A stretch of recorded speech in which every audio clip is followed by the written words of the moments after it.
A predominantly soggy Portugal saw MotoGP action return to the Algarve track, and come race day it was dry, and it was Fabio Quartararo, the reigning champion, who took his first win of the season. But drama in the closing stages with two podium contenders taken out sees us with, well, a fair bit to talk about. Plus, Moto2, Moto3 and a bit of World Superbike action as well. I know you've been calling for it in the comments, so we're going to have that covered for you, at least in this show too. The recording date is Monday the 25th of April. My name is Harry Benjamin. Alongside me as ever is Crash's MotoGP editor Pete McLaren and former Grand Prix rider and British champion Keith Huewen. Well, where to start really, Keith? Ducati. I want to talk about Jack Miller as well.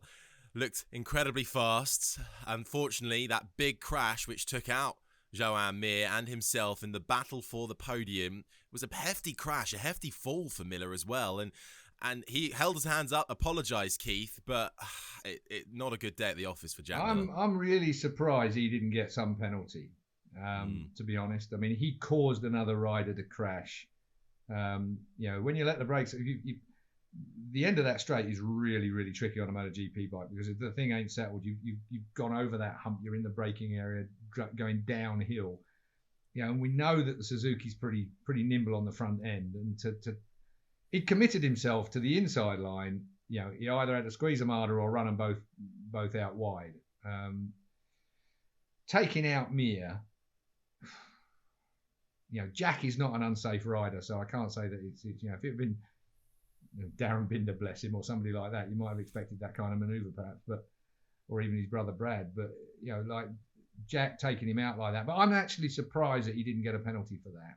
He caused another rider to crash, rammed it up the inside, lost it, wiped him out. I mean, they've had form on this before, haven't they, those two? I mean, I'm slightly surprised they're still friendly. And Jack did the right thing. He went down to the garage, and Suzuki being a very, very reasonable garage, it kind of had that Valentino Rossi, Marc Marquez thing from the past, where your ambition, your talent was outweighed by your ambition, something along those lines, wasn't it? The Stoner versus Rossi, when Rossi wiped out Stoner in the wet, I seem to remember. And I think Jack, it was just a yard too deep, but once you're committed there at that kind of speed, downhill into that kind of corner. I mean, racing incident, it was called, and no penalties, but he still caused another rider, a contender, to crash. And that really is going to weigh both heavily on both their minds, both on Jack's for doing it and for Mir having lost an opportunity in Portugal. It also highlighted, didn't it, the straight line speed of the Suzuki. You think a Ducati that has to rely on the brakes and braking at the last minute to try and get by Mir.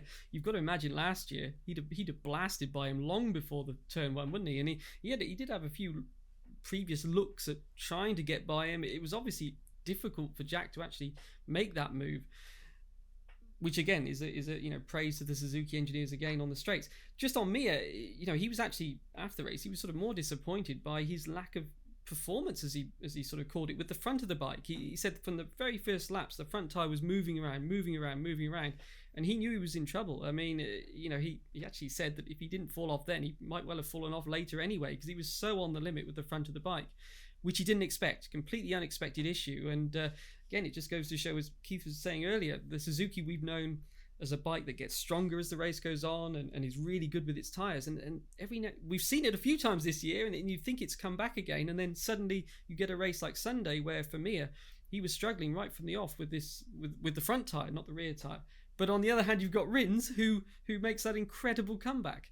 So I think with a lot of bikes, and of course the Hondas as well, we're seeing a lot of bikes, they still seem to be a long way off actually understanding the package they've got this year. And maybe, as Keith says, with this Yamaha not really changed so much in these difficult conditions, that helps you. Bastianini was also, he had a sore wrist after the fall that you mentioned, Harry, in qualifying, but he was making his way through. He got stuck behind Paul Espargaro for a few laps. I think that frustrated him a bit. Got by him and then sort of tried to make up the gap a bit too soon, fell off. So first mistake this year, but he's only 8 points off the top, so he's still in there. But certainly that was a a missed opportunity for a great comeback for him as well. So yeah, a difficult one. This is Mir, another one of these riders without a podium now, going to Jerez. I mean, who would have thought that? Marquez as well, Bagnaia as well, as Keith says. I mean, what a season for Bagnaia so far. Who would have imagined after the end of last year he'd be facing this? But as he said, he's keeping faith in terms of the championship. He said, look, I was 60 points from Quartararo with, I think, 6 races to go last year or something like that. So he said, basically a bigger margin than he is behind now from the top. Quartararo having, of course, now taken the lead, equal on points with Rins, but having had that one Rins. So Quartararo is now on top of the table for the first time this year. You mentioned Pol Espargaro. Glad you mentioned him. Who else was shouting at the screen telling him to get up and get out the way when he fell off in qualifying? Right on the final corner when Marc Marquez was about to set pole. I mean, it doesn't matter whether you're a Marc Marquez fan or not, but the fact was that while Pole was having a moment of depression in his hands on the floor, on his hands and knees, there are other riders who needed to get times in. If he cleared off out of the track in time, there would have been a lot of riders who would have scored better qualifying positions. That does annoy me when riders do that. Yeah, go and have your tantrum, but have it behind the bloody barrier, not on the track where it's mucking everybody else about. The longer you sit in a gravel trap, the more the yellow flag is out, and the more everyone else that goes past loses their lap, as did Marc Marquez. So I suppose there was some kind of poetic justice there that Repsol paid one way or another. I think Pol Espargaro is turning out to be a massive disappointment on that Repsol Honda. It just isn't working at all. And even with, I did quite like the Marquez v Marquez battle as well. I thought Alex Marquez versus Marc Marquez, two Hondas doing battle around there together, the two brothers. The superstar coming out on top in the end, but he had to push it to get around his brother and get that position though, didn't he? Which was quite good fun. There was a lot to shout at that screen. There really was. My neighbours, I think they're looking. I think I'm going to see a for sale board on their house in a week or two's time.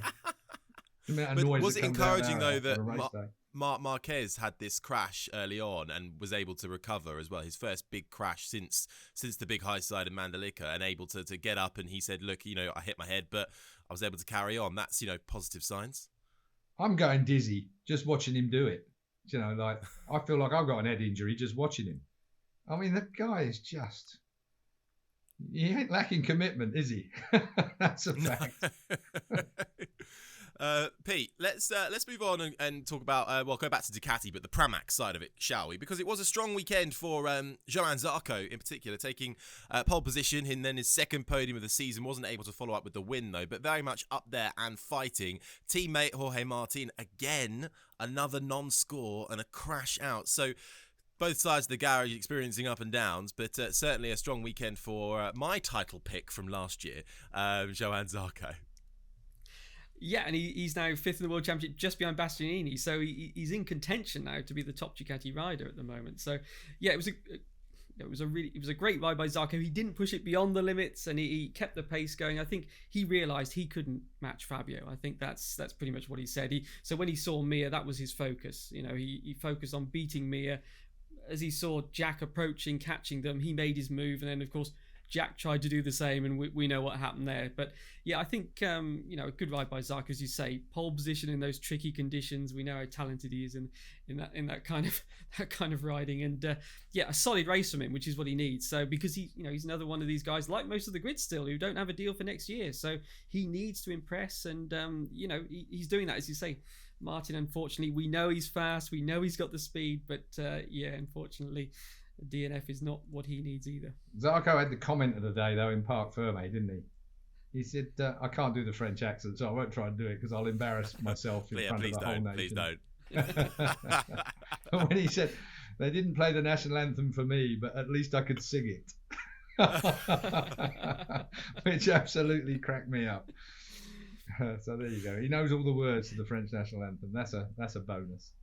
He certainly does. Well, as you say, at the end of the MotoGP race, at least, it is now Fabio Quartararo who leads the standings, tied really with Alex Rins on 69 points, but due to count back and having a win, goes to the top. It's interesting though, isn't it? If anybody had just switched on and joined for this one race, not having seen the previous starts of the season and seeing Fabio Quartararo out on top, they would have gone, predictable, isn't it? Obviously the reigning champion's going to be up there. The story couldn't be further from the truth.